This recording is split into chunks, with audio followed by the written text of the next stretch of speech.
بسم الله الرحمن الرحيم. الحمد لله رب العالمين والصلاة والسلام على رسول الله صلى الله عليه وسلم. أما بعد ورت إلهي وما هذا سبحانه وتعالى نو سورة قليي أنه دمان إذا مدى حوق دولك الصومالية يكون دولة جبلات كجبلان إن عن سيف فضوط أو عن وحبة كل من وحبة من كل ورين عمتا مجالات مهم كا جناح عبد الله رتي مجالات القبشة قبل مليني إلي وين تاي لكن هذا بيوفضي وحنا كم تاي مليه لو مليني إلي أكو على تاي وأنا قعدت أنا كوكو أنا يلا أفوت وحنا رجعنا يا كوكو كنا نجمع قلنا مع المدن بدون إن سيدا سلم مذا قعدت أبوك من دونه وحلا جاري حريق أرجع لا دور جري لها وحلا جاري حريق الصومالية أي نقلها الوطن نبضة وحلا جاري حريق أمريكا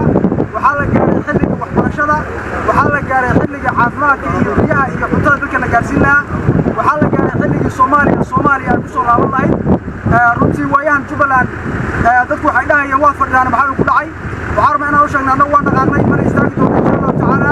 intuu geed ka mid ah geelaha Soomaaliya uu Al-Shabaab ku hoos jiro dhammaan ciidamadu waxay joogaan deegaankan iyo deegaanada ku hareeraysan waxaana u sii dhownahay insha Allah deegaanadii kale muhiimka ahaa mar istaagi doono maanta way maalmaha ku xigana meelo kale tagi doonaa waxaan rabnaa ummadda Soomaaliyeed inaan u sheego oo ku baaqo dadka xukunka daciifka intaas oo san ilaahistay ayna kubaadayeen gowracayay ayna dhacayay waxayna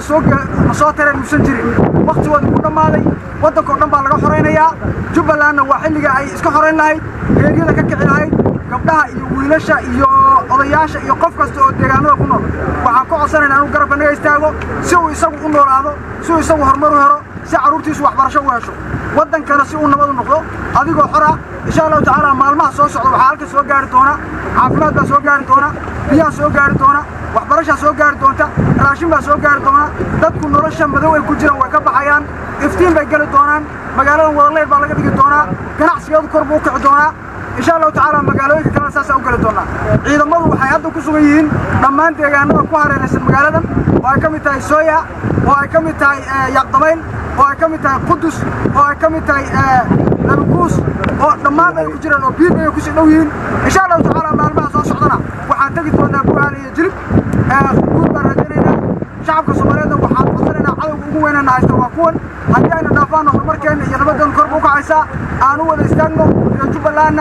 sida deegaanada kale looga kacay waxaan idin ka codsanaynaa inaad uga kacdaan ciidamadana garabkooda istaagtaan waana mahadsantiin intaas oo soo gabagabeynaya